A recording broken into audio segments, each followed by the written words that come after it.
نحمدہ و نصلی علی رسول الکریم اما بعد۔ آج کا پروگرام قرآن حکیم اور ہماری زندگی سورہ عبس کی آیت نمبر 33 تا 42 اور مکمل سورہ تکویر اور سورہ انفطار کی شروع کی 5 آیات کے خلاصے پر مشتمل ہے۔ سورہ عبس کی آیت نمبر 33 میں ارشاد فرمایا فَإِذَا جَاءَتِ الصَّاخَّةُ، صاخہ ایسے شور اور سخت آواز کو کہتے ہیں جس سے انسان کے کان بہرے ہو جائیں۔ مراد اس سے شور قیامت یعنی نفخہ صور ہے۔ ارشاد فرمایا یوم یفر المرء من اخی، یہ محشر میں سب کے جمع ہونے کے وقت کا بیان ہے۔ ہر شخص اپنی اپنی فکر میں اور نفسی نفسی کے عالم میں ہوگا۔ دنیا میں جو رشتے ناتے ایسے ہیں کہ لوگ ایک دوسرے پر اپنی جان تک قربان کر دیتے ہیں، اس عالم میں ہر شخص اپنی اپنی ایسی فکر میں مبتلا ہوگا کہ کوئی کسی کی خبر نہ لے سکے گا، بلکہ سامنے دیکھے گا تو بھی گریز کرے گا۔ انسان اپنے بھائی سے، ماں باپ سے، بیوی اور اولاد سے منہ چھپاتا بھاگتا پھرے گا۔ دنیا میں تعاون و تناصر اور امداد باہمی بھائیوں میں ہوتی ہے، اس سے زیادہ ماں باپ کی امداد و اعانت کی فکر ہوتی ہے۔ طبعی طور پر ان سے بھی زیادہ بیوی اور اولاد سے تعلق ہو جاتا ہے۔ اس میں ادنا سے اعلیٰ تعلق کی طرف ترتیب سے بیان فرمایا ہے۔ آگے اس میدان محشر میں مؤمنین اور کفار کے انجام کا ذکر کر کے سورت ختم کر دی گئی ہے۔ اس کے بعد اگلی سورت سورہ تکویر کی شروع میں ارشاد فرمایا اذا الشمس کورت، مراد اس سے یہ ہے کہ آفتاب کو سمندر میں ڈال دیا جائے گا جس کی گرمی سے سارا سمندر آگ بن جائے گا اور اس وقت سب ستارے سمندر میں گر پڑیں گے۔ سورہ تکویر کی شروع میں قیامت اور آخرت کے حالات بیان فرمائے گئے ہیں، جس میں سورج کے لپیٹنے، ستاروں کے جھڑ جانے یا ان کے بے نور ہونے کو بیان کیا گیا ہے۔ اب سورج کو لپیٹنے کی کیا کیفیت ہوگی یا ستاروں کے بے نور ہونے کی کیا کیفیت ہوگی، اس کی حقیقت تو اللہ ہی کو معلوم ہے۔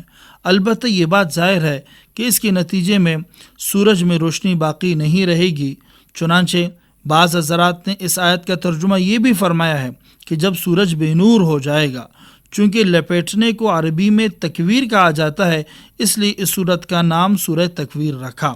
اب یہ لپیٹنا یا تو سمندر میں ڈال کر لپیٹ دیے جائیں گے یا جہنم میں ڈال کر کے ان کو لپیٹ دیا جائے گا یا بجھا دیں گے، اس کی جو بھی کیفیت ہے اللہ پاک ان کو بہتر جانتے ہیں۔ ارشاد فرمایا وَإِذَا الْبِحَارُ سُجِّرَتْ، اور جب سمندروں کو بھڑکایا جائے گا۔ حضرت ابن عباس رضی اللہ تعالیٰ عنہ نے اس جگہ یہی معنی لیے ہیں کہ مراد آگ لگانا اور بھڑکانے کے ہیں۔ آگے ارشاد فرمایا وَإِذَا النُّفُوسُ زُوِّجَتْ، یعنی جب کہ حاضرین معشر کے جوڑے جوڑے اور جتے بنا دیے جاویں گے، اور یہ جتے اور جماعتیں ایمان اور عمل کے اعتبار سے ہوں گے کہ کافر ایک جگہ مؤمنین ایک جگہ۔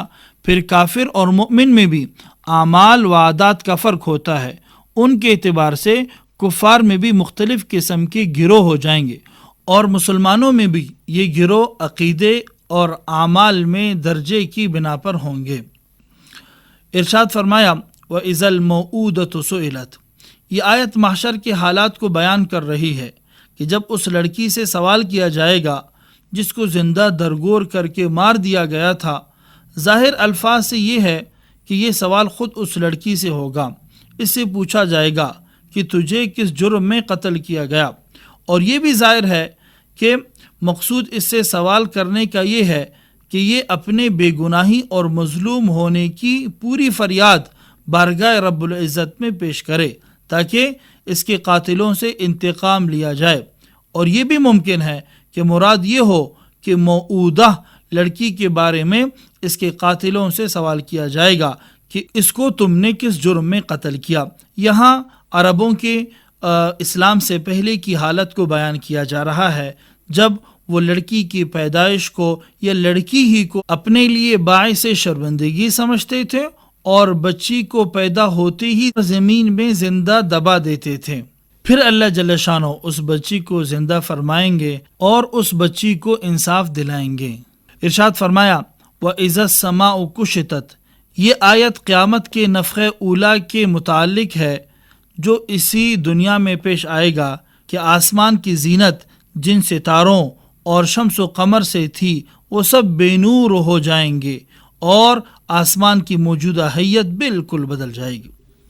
ارشاد فرمایا علمت نفس ما احضرت، ہر انسان جان لے گا کہ وہ اپنے ساتھ کیا سامان لایا ہے۔ سامان سے مراد اس کا نیک یا بد عمل ہے کہ وہ سب اعمال اس کے سامنے آ جاویں گے جو دنیا میں کیے تھے۔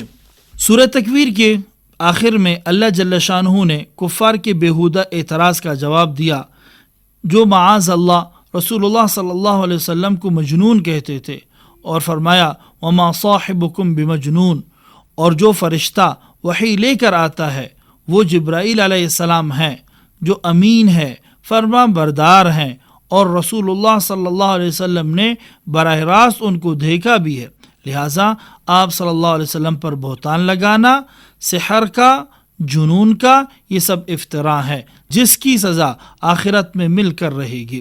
سورہ تکویر کے بعد اگلی سورت سورہ انفطار کے شروع میں بھی اللہ جل شانہ نے قیامت کے مناظر کا تذکرہ فرمایا کہ جب آسمان پھٹ جائے گا اور ستارے ٹوٹ کر جھڑ پڑیں گے، اور جب سب دریا اور سمندر بہہ پڑیں گے اور بہہ کر ایک ہو جائیں گے، اور اس وقت قبریں اکھاڑ دی جاویں گی، اور ہر شخص اپنے اگلے اور پچھلے اعمال کو جان لے گا اور میدان محشر میں جمع ہوگا، اللہ کے سامنے آئیں گے اور سورج سوا نیزے پر آئے گا، ہر شخص اپنے گناہوں کے حساب سے اپنے خون اور پسینے میں ڈوبا ہوا ہوگا، عرش کا سایہ ہوگا، نیک لوگ اس عرش کے سائے میں ہوں گے۔